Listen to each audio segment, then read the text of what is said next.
Good afternoon all of you.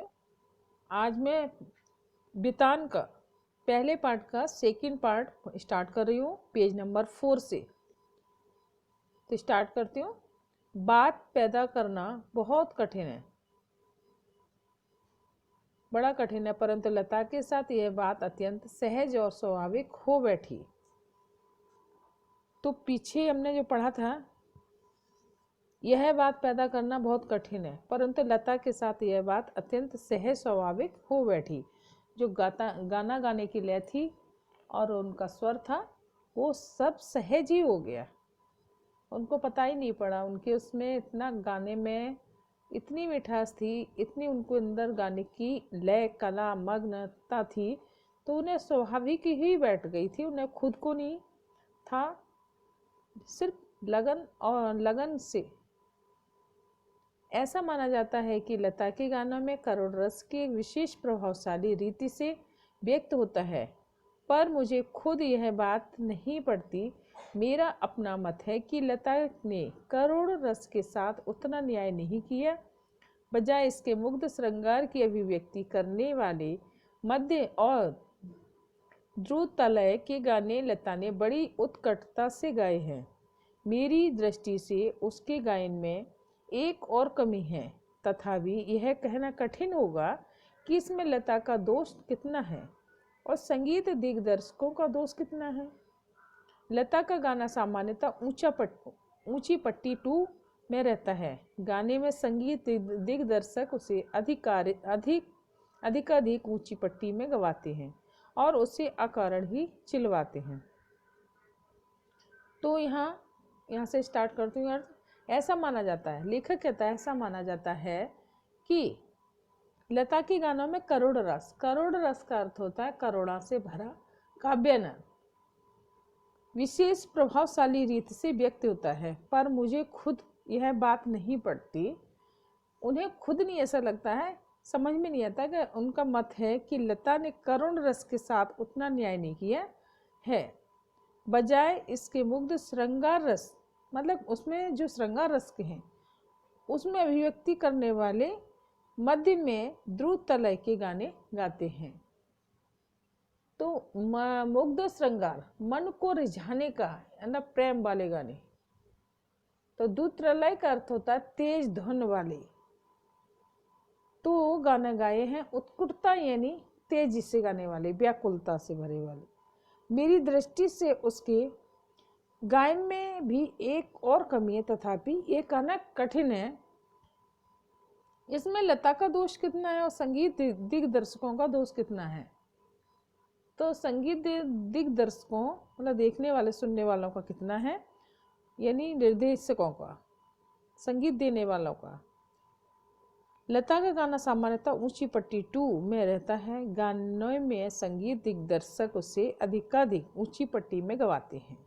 जो संगीत निर्देशक हैं, संगीत दिग्दर्शक यानी संगीत निर्देशक, उससे अधिक, ज़्यादा से ज़्यादा, अधिकाधिक माने अधिक से अधिक ऊंची पट्टी में गवाते हैं और उसे अकारण ही चिल्वाते हैं, बिना मतलब में ही चिल्वाते हैं कहने का।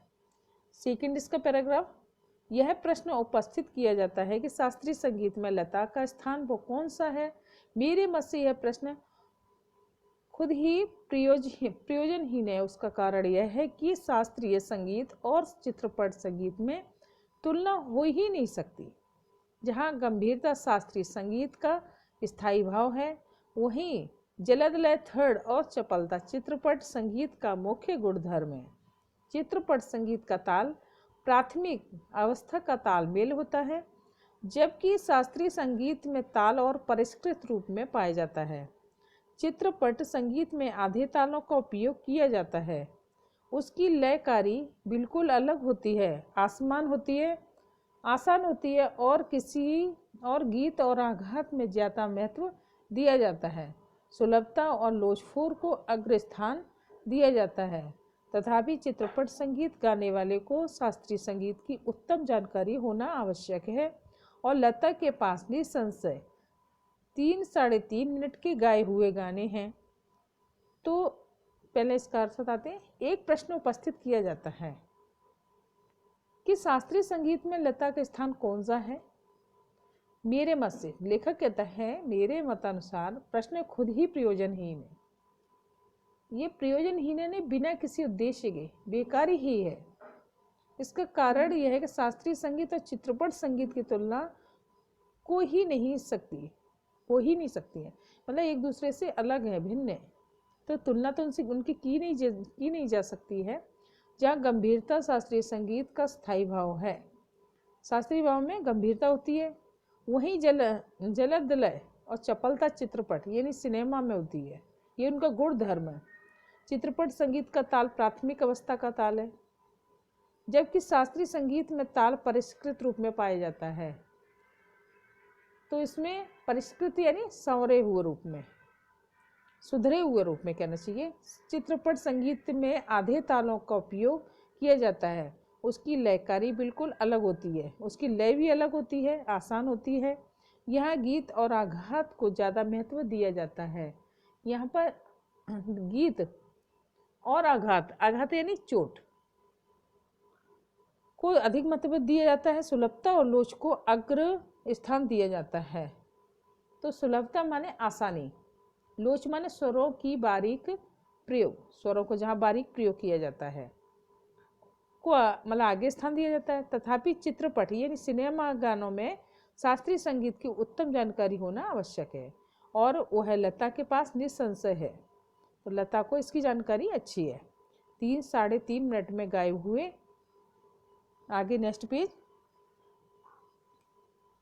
चित्रपट के किसी गाने का एकाध खानदानी शास्त्रीय गायन की 3-3.5 घंटे में महफिल में इन दोनों का कलात्मक और आनंदात्मक मूल्य एक ही है। ऐसा मैं मानता हूँ किसी उत्तम लेखक का कोई विस्तृत लेख जीवन के रहस्य का विशद रूप में वर्णन करता है, तो वही रहस्य छोटे से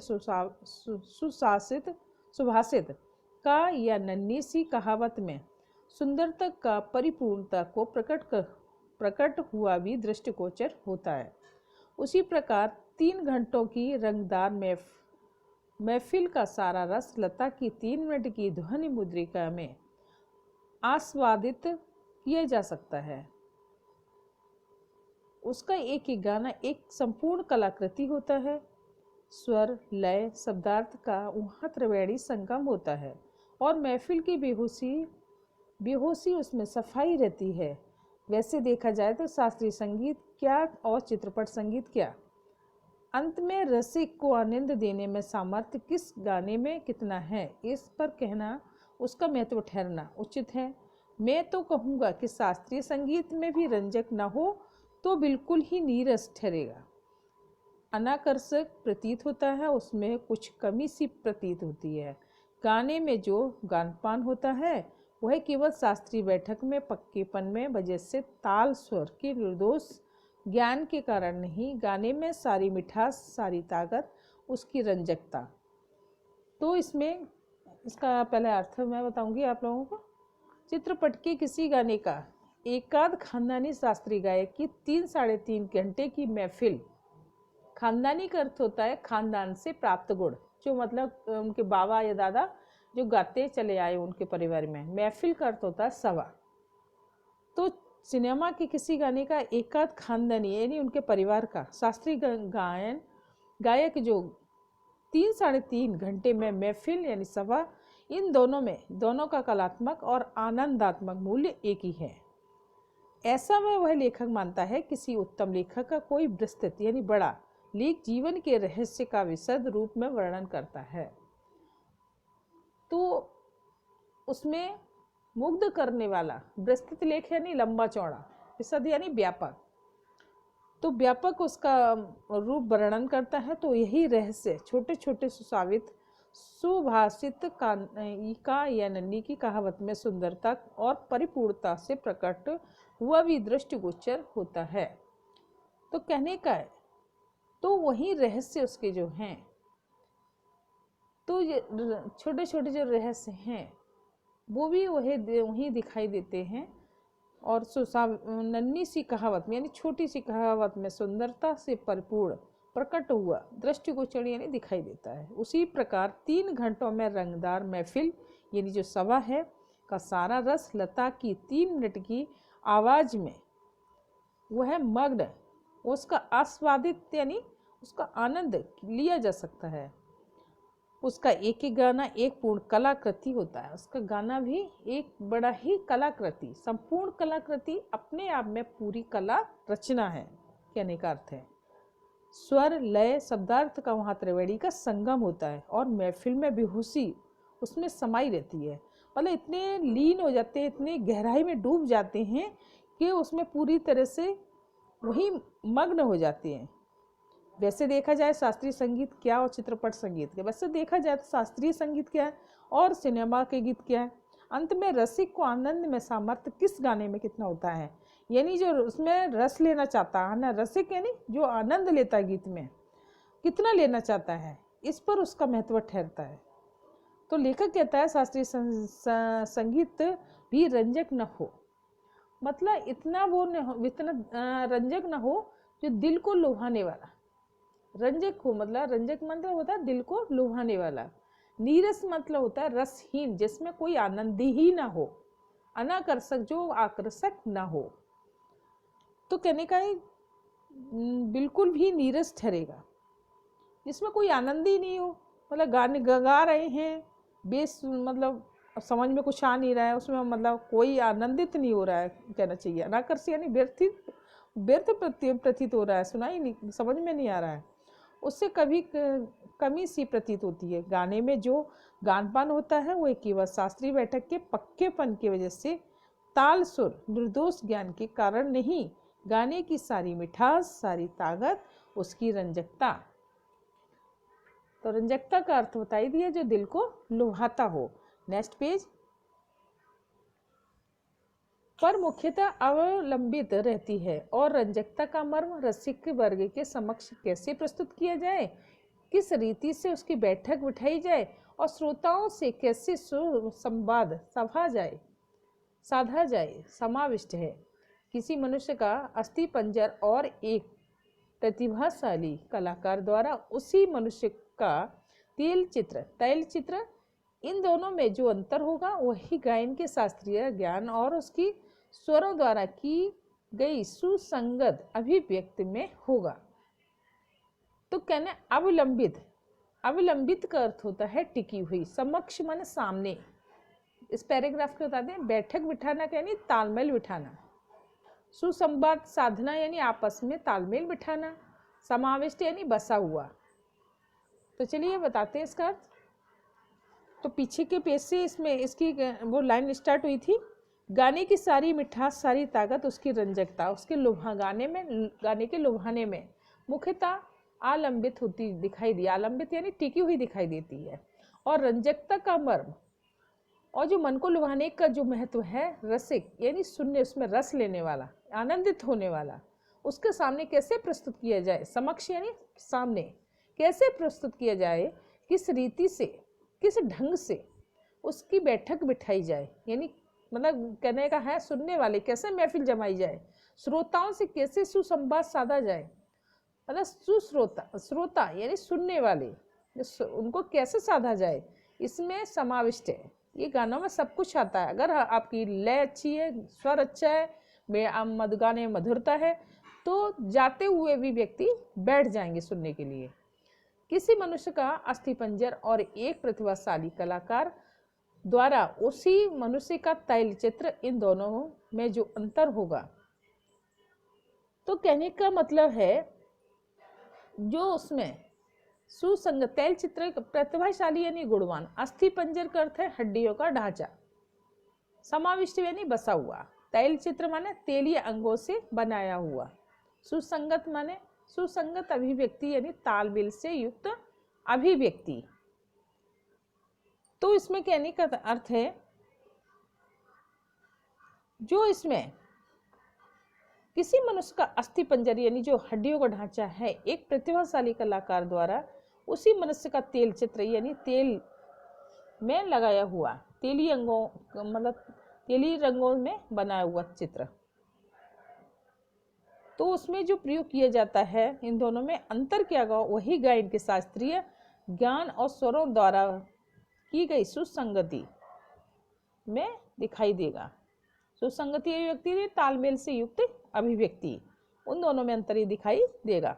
नेक्स्ट पैराग्राफ, संगीत के क्षेत्र में लता का स्थान अव्वल दर्जे के खानदानी गायक के समान ही मानना पड़ेगा।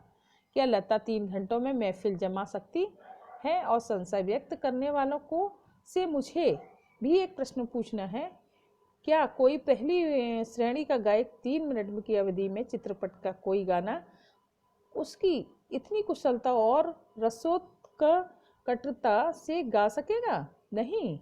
यही प्रश्न, उस प्रश्न का उत्तर उन्हें देना पड़ेगा। खानदानी गवैये का ऐसा भी दावा है कि चित्रपट संगीत के कारण लोगों की अभिरुचि बिगड़ गई है।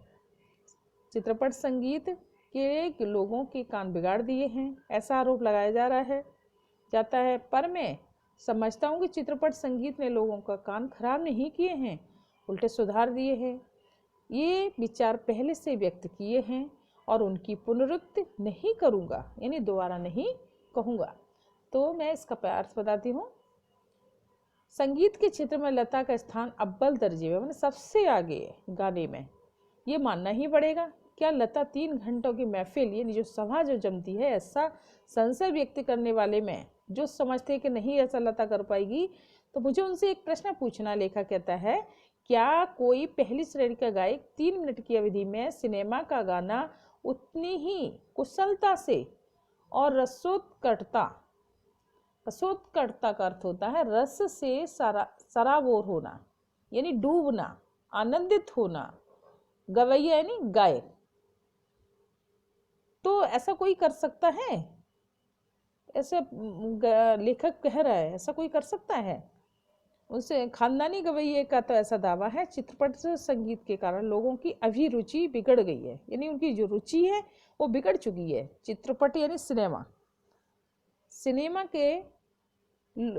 के गानों ने उनके कान बिगाड़ दिए, ऐसा आरोप लगाया जाता है। आरोप में यानी दोष, बुराई, ऐसा लगाया जाता है कि उन्हें कान बिगाड़ दिए। पर मैं समझता हूँ, लेखक कहता है, चित्रपट संगीत ने लोगों के कान खराब नहीं किए, उल्टे सुधार दिए। ये विचार पहले से ही मनुष्य ने व्यक्त किए हैं, तो ये तो पहले से ही उन्होंने कहा है और उनकी पुनरुक्ति नहीं करूँगा, उनमें दोबारा नहीं कहूँगा। जो उन्होंने कहा है हम दोबारा नहीं कहेंगे, उस बात को दोहराएंगे नहीं। नेक्स्ट पैराग्राफ, सच तो यह है कि हमारे शास्त्रीय गायक की बड़ी आत्मसंतुष्ट वृत्ति के हैं। संगीत के क्षेत्र में उन्होंने अपनी हुकुमशाही स्थापित कर रस रखी है। शास्त्र शुद्धता कर्मकांड को उन्होंने आवश्यकता से अधिक महत्व दे रखा है। मगर चित्रपट संगीत द्वारा लोगों की अभिजात्य संगीत से जान पहचान होने लगी है। उसकी चिकित्सक और चौकस वृत्ति अब बढ़ती जा रही है। केवल शास्त्र शुद्ध और नीरस गाना उन्हें नहीं चाहिए, उन्हें तो सुरीला और भावपूर्ण गाना चाहिए। और यह क्रांति चित्रपट संगीत ही लाया है। चित्रपट संगीत समाज में संगीत विषय अभिरुचि में प्रभावशाली मोड़ लाया है। चित्रपट संगीत में लचकदारी उसका एक और सामर्थ्य है। मुझे लगता है उस संगीत की मान्यताएं, मर्यादाएं, झंझटें कुछ निराली हैं। तो आगे लेखक कहता है, बात तो सच है कि हमारे शास्त्रीय गायक की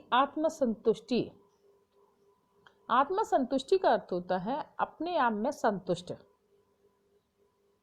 तो आत्मसंतुष्टि यानी अपने आप में संतुष्ट हैं हम।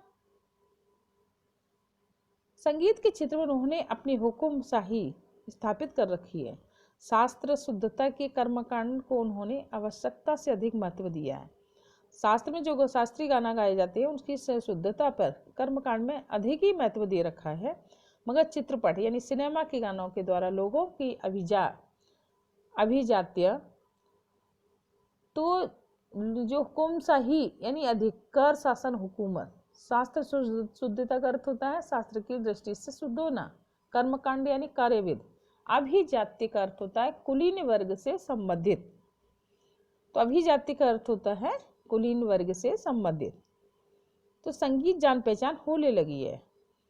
उनकी चिकित्सक और चौकस वृत्ति, तो उसमें चौकस वृत्ति का अर्थ होता सावधानी, रूढ़ियां अब बढ़ती जा रही हैं। केवल शास्त्र शुद्ध और नीरस गाना उन्हें नहीं चाहिए, मतलब शास्त्र शुद्ध, जो मतलब उसके शास्त्रीय गाना ज़्यादा लोग पसंद नहीं करते हैं, मतलब करते हैं इतना नहीं, मतलब उसमें आनंदित भाव भूमियोर नहीं होते, तो नीरस गाने हैं, तो उसमें ऐसे गाने नहीं चाहिए उन्हें, तो सुरीले भावपूर्ण गाने चाहिए। यह क्रांति चित्रपट यानी सिनेमा के गानों में ही संगीत ही लाया है। संगीत के जो सिनेमा के गाने हैं, समाज के संगीत विषय की रुचि में, उनकी रुचि में प्रभावशाली मोड़ लाया है। चित्रपट संगीत यानी सिनेमा के गानों में लचकदारी उसका एक और सामर्थ्य है। मुझे लगता है कि उस संगीत की मान्यताएं और मर्यादाएं, झंझटें सब कुछ निराली है, यानी सब कुछ अलग अलग है। अब नेक्स्ट पेज निकालेंगे। तंत्र, चित्रपट संगीत का तंत्र ही अलग है। यहाँ नवनिर्मित ही बहुत गुंजाइश है। जैसा शास्त्रीय रागदारी का चित्रपट संगीत दिग्दर्शकों ने उपयोग किया, उसी प्रकार राजस्थानी, पंजाबी, बंगाली प्रदेश के लोकगीतों के भंडार को भी उन्होंने खूब लूटा है। यह हमारे ध्यान में रखना चाहिए। धूप का कौतुक करने वाले पंजाबी लोकगीत रुक्ष और निर्जल, राजस्थानी में पर्जन्य की याद दिलाने वाले गीत, पहाड़ों की घाटियों खोरों में प्रतिध्वनित होने वाले पहाड़ी गीत, ऋतु चक्र समझाने वाले और खेती के विविध कामों का हिसाब लेने वाले कृषि गीत, और ब्रजभूमि में समाविष्ट सहज मधुर गीतों का अतिशय मार्मिक व रसानुकूल उपयोग चित्रपट के प्रभावी संगीत दिग्दर्शकों ने किया और आगे भी करते रहेंगे। थोड़े में कहूँ तो संगीत का क्षेत्र ही विस्तीर्ण, वहाँ अब तक आलक्षित, असंशोधित और अदृष्टिपूर्ण ऐसा खूब बड़ा प्रांत है। तथापि बड़े जोश से इसकी खोज और उपयोग चित्रपट के लोग करते चले आ रहे हैं। फलस्वरूप चित्रपट संगीत दिनों दिन अधिकाधिक विकसित होता जा रहा है। तो यहाँ पर चित्रपट संगीत का यानी सिनेमा के संगीत का तंत्र यानी तरीका, नवनिर्मित यानी नया निर्माण, तो नवनिर्मित यानी गुंजाइश का अर्थ होता है स्थानीय जगह। यहाँ जो नया जगह, यहाँ की जगह जो है, नया जो निर्माण हुआ है इस जगह का, उसमें गुंजाइश है, यानी जगह है उसमें। जैसा शास्त्रीय रागदारी का चित्रपट संगीत दिग्दर्शकों का उपयोग किया गया है, तो रागदारी होता है रागों की संरचना का, जो उसमें उपयोग मतलब सिनेमा के गीतों में किया गया है, निर्देशकों ने किया है। उसी प्रकार राजस्थानी, पंजाबी, बंगाली प्रदेश के लोकगीतों के भंडार को उन्होंने खूब लूटा है। तो यह हमारे ध्यान में रखना चाहिए कि धूप का कौतुक यानी क्रीड़ा और खेल करने वाले पंजाबी लोकगीत, रुक्ष यानी रूखा, निर्जल यानी सूखा, पर्जन्य यानी बादल, और खोर माने गली, तो ये सब पहाड़ों की घाटियों खोरों में प्रतिध्वनित करने वाले पहाड़ी गीत, ऋतु चक्र समझाने वाले, जब मतलब धूप निकलती है, बरसात होती है, बादल घिरते हैं, तो ये सभी ऋतु चक्रीय मौसम को बताने वाले, समझाने वाले यानी बताने वाले हैं, और खेती के विविध यानी अनेक कामों का हिसाब लेने वाले होते हैं। रसानुकूल लेने वाले कृषि गीत और ब्रजभूमि में सहज मधुर गीतों का अतिशय मार्मिक व रसानुकूल यानी आनंदित देने वाले चित्रपट यानी सिनेमा के प्रभावी संगीत निर्देशकों ने किया है और आगे भी करते रहेंगे। थोड़े में और मैं क्या कहूँ, संगीत के क्षेत्र बहुत ही बड़ा है। वहाँ अब तक आलक्षित का है जिसकी ओर ध्यान ना गया हो, असंशोधित इसका संशोधन ना किया हो, जिसमें सुधार न लाया गया हो, कहने का अर्थ है। अदृष्टिपूर्ण यानी जिसे पहले नहीं देखा गया हो, यह अनोखा मतलब कहना चाहिए। जोश में इसकी खोज का उपयोग चित्रपट के लोगों करते चले आ रहे हैं। फलस्वरूप चित्रपट संगीत दिनों दिन अधिकाधिक विकसित यानी आगे बढ़ता जा रहा है। ऐसे इस चित्रपट संगीत की लता अनिविषिक्त सामग्री है, तो अनिविषिक्त का जिसे तिलक न किया गया हो, विधि से रहित सामग्री यानी रानी, शिखर यानी चोटी, अचल मन स्थिर, अबाधित माने बेरोटोक खुला हुआ, और भी कई पार्श्व गायिका हुई हैं, पर लता की लोकप्रियता इन सभी से सबसे अलग है, मतलब कहना चाहिए। तो लता सभी मतलब सभी गानों में उनकी बराबरी का कोई गायक अभी तक नहीं हुआ है। तो लोकप्रियता के शिखर पर अचल स्थान है, इनका अनोखा स्थान है। बीते अनेक वर्षों में वह गाती चली आ रही हैं और उनकी लोकप्रियता अबाधित है, मतलब कोई बाधा नहीं है, बीच में निरंतर गाती चली आ रही हैं। लगभग आधी शताब्दी से जनमंथन सतत प्रभुत्व रखना आसान नहीं है। ज़्यादा क्या कहूँ, ये एक राग में भी हमेशा टिका नहीं रहता है। भारत के कोने कोने में लता का गाने जा पहुँचे हैं। यही नहीं, प्रदेश में भी उनका गाना सुनकर लोग पागल हो उठते हैं। मतलब बहुत, जब उनके गाना सुनते हैं तो मतलब गाना सुनते ही रह जाते हैं। यह क्या चमत्कार नहीं है।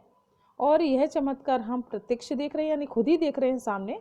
ऐसा कलाकार शताब्दियों में शायद एक ही पैदा होता है। ऐसा कलाकार आज हम सभी के बीच है, उसे अपनी आँखों के सामने घूमता फिरता देख पा रहे हैं। कितना बड़ा है हमारा भाग्य। तो यहाँ पर जो लता मंगेशकर हैं, उनके गायन की पूरा चैप्टर उनके बारे में दिया था। आप लोगों ने पढ़ना, समझा, और आप लोग इसके बारे में और अच्छे से पढ़ेंगे और इसके नोट्स आप लोगों को मिलेंगे। वो क्वेश्चन आंसर आप लोग अच्छे से याद करिएगा। तो यहाँ से आपका चैप्टर पूरा समाप्त होता है।